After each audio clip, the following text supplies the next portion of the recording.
Salam, hər vaxtınız xeyir olsun dəyərli izləyicilər və sertifikasiya hazırlaşan təsviri incəsənət müəllimlərim. Deməli, bu testin sizə izahını vermək istəyirəm. Hansı ki, gördüyünüz kimi burada həddindən artıq səhv cavablar var. Deməli, 201 nəfər müəllim burada testi işləyib, amma sadəcə 42 nəfər doğru cavabı verib. Niyə müəllimlər burada iradə və zəriflik, improvizasiya və kamillik seçiblər?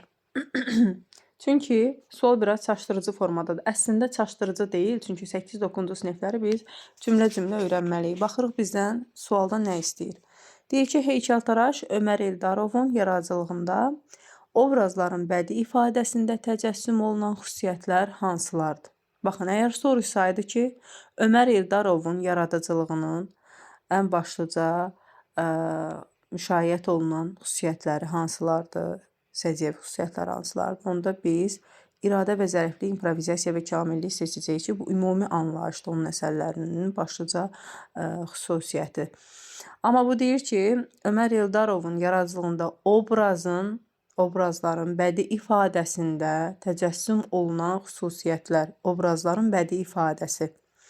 Onda biz cəsurluq, nikbinlik və mənəvi məsuliyyəti götürəcəyik ki, bu da mən sizə göstərim ki, harada yazılıb. Və açırıq PDF-ni, həmin o kitabı 67-ci səhifə, 66-cı səhifələrin. Deməli, burada söhbət nədən gedir? Baxın, həmin o xüsusiyyətlər, zaten testdə gördüyünüz o xüsusiyyətlər hamısı burada yazılıb. Demək olar, onun testdəki hər bir variant onun yaradıcılığına aiddir.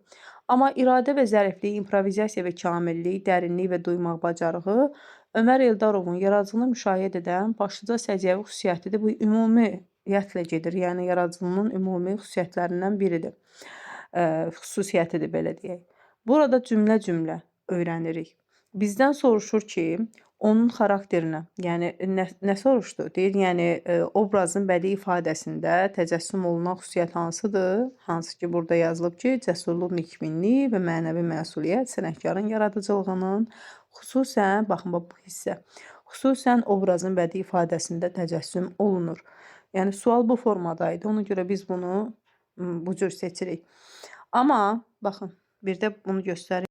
Burada romantika və dinamika, qəhrəmanlıq duyğuları da həmçinin, humanist istiqamət həmçinin hamısı Ömər Eldarovun yaradıcılığına aiddir. Baxaq görək onlar nədirlər. Deməli, burada insanların həyatındakı romantikaya və dinamikaya meyil, qəhrəmanların daxili vəziyyəti, onların qəhrəmanlıq mübarizəsindən doğan duyğuları, bütün bunlar müəllif düşüncəsinin dərinliyini və onun humanist istiqamətini xarakterizə edən cəhətlərdir. Sual başqa formada düşə bilər. Sual düşə bilər ki, müəllif düşüncəsinin dərinliyini, onun humanist istiqamətini xarakterizə edən cəhətlər hansılar idi? Onda siz deyə bilərsiniz ki, romantika və dinamikaya meyil, qəhrəmanların daxili vəziyyəti, onların qəhrəmanlıq mübarizəsindən doğan duyğular, hansı ki, bunlar nədir? Müəllif düşüncəsinin dərinliyini və humanist istiqamətini xarakterizə edən cəhətlərdir. Və biz burada nəyi göstərmək istəyirəm? Göstərmək istəyirəm ki, ümumiyyətlə 9-cu sinif çox xırdaçıdır. Əslində belə necə deyim, adamı yormur əslində. 8-9-cu sinifləri biz cümlə-cümlə öyrənməliyik. Çünki 25-ci ilin miqində artıq cümlə-cümlə suallar düşmüşdü və sual başqa formada düşə bilər. Hökmən deyil kitabdakı kimi, çünki onu tam başa düşməliyik. Və belə deyim, 8-9-cu və digər sinifləri də həmçinin cümlə-cümlə öyrənmək və sual olaraq qarşınıza çıxmasını istəyirsinizsə, bu cür öyrənmək istəyirsinizsə, bizim dərslərimizə qoşula bilərsiniz. Hər bir dərsin tam olaraq necə yadda saxlanmaq qaydasını izahı verilir və hər bir dərs cümlə-cümlə olaraq test halına gətirilib və sizlərin istifadəsinə verilir. Dediyim kimi, dərsləri hər kəs rahat şəkildə öyrənə bilər əslində. Amma bəzi müəllimlər bunu rahat öyrənə bilmir. Mən o rahat öyrənə bilməyiniz üçün hər bir şəraiti yaratmışam. Demək olar ki, təbii ki də bunu dərslərimizə qoşularaq da özünüzdə şahid ola bilərsiniz. Dərslərə qoşulmaq üçün də nömrəmi də qeyd etmişəm. Bizim kanalda da mənimlə əlaqə saxlaya bilərsiniz. Əlavə nəsə sualınız olsa yazın.